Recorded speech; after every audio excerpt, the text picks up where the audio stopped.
নমস্কার বন্ধুরা, পূজার নতুন একটি ব্লগে তোমাদের অনেক অনেক স্বাগত। মেয়েকে নিয়ে যাচ্ছি একটু ঘুরতে। কোথায় যাচ্ছি সেটা তো পরে বলবো, আর নিশ্চয়ই দূরে কোথাও যাচ্ছি সেটা দেখে তোমরা বুঝতেই পারছো। আর মেয়ের কিন্তু এটা প্রথম ট্যুর নয়, সেকেন্ড ট্যুর। তবে একটাই দুঃখ, ওর পাপা ওর সাথে যেতে পারছে না অফিসের ছুটির জন্য। প্রথম ট্যুরেও যেতে পারেনি, দ্বিতীয় ট্যুরেও যেতে পারছে না। আশা করছি নেক্সট টাইম। তো এখানে মেয়ে দেখো ট্রেনে উঠেই কিন্তু দুষ্টুমি শুরু করে দিয়েছে। আর আমরা দেখতে দেখতে অনেকটাই কাছাকাছি চলে এসেছি। তারপর মনে হয়েছে চলো একটু ব্লগ করা যাক। তখন বাজে 2:51। আমরা নেমে গেছি জলপাইগুড়ি স্টেশনে। রাত অনেকটা, তাই গাড়ি আসতে লেটই হবে। তাই এদিকে সকাল হলো, গাড়িটা আসার পর আমরা উঠে গেছি অনেকটা পাহাড়ে। তবে গাড়িতে উঠে দেখো আমাদের চোখ মুখ দেখলে বুঝতেই পারছো আমরা সবাই কিন্তু ঘুমিয়ে পড়েছিলাম। আর এখন আমরা যাচ্ছি হোমস্টেতে। কোথায় এসছি সেটা তো তোমাদের বলবো। তার আগে এসে হোমস্টেতে ঢুকে একটু ব্রাশ করে নিচ্ছি। ট্রেনের মধ্যে তো ফ্রেশ হওয়ার টাইম পাইনি, কারণ তখন তো মাঝরাত। আর এখানে দেখো সেই গাছ, গাছের প্রতি আমার ভালোবাসা কিন্তু ভালোই জন্মেছে।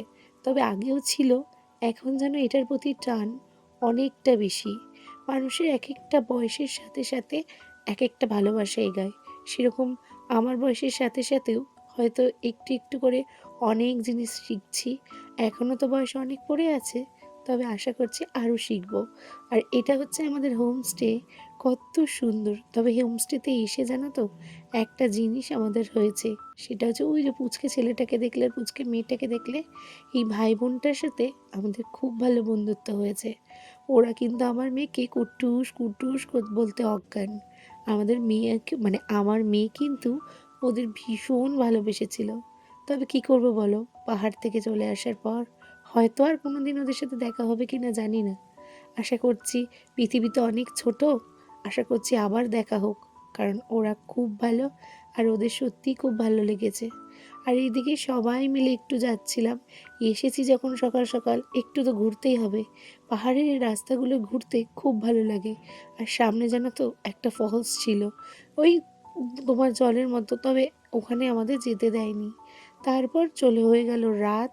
আর রাত মানেই পাহাড় মানেই পুরো চারদিকটা অন্ধকার, শীতের ওয়েদার, তার মধ্যে বারবিকিউ। এখানে জ্বলছে আগুন আর চিকেন পোড়া হচ্ছে, মানে বারবিকিউ হচ্ছে। আর আমি একটুখানি বাইরে এসে ভিডিও করলাম, তবে মেয়েকে জানো তো রাত্রের দিকে একদমই বাইরে নিয়ে আসিনি, কারণ ও যদি ঠান্ডাটা লেগে যায় আমি আর আনন্দ করতে পারবো না। এই যে পুচকে দুটোকে দেখো, ওরা কিন্তু মেয়ের সাথে খেলেই যাচ্ছে। আর এই আন্টি সবাইকে বারবিকিউ দিয়ে বেড়াচ্ছে।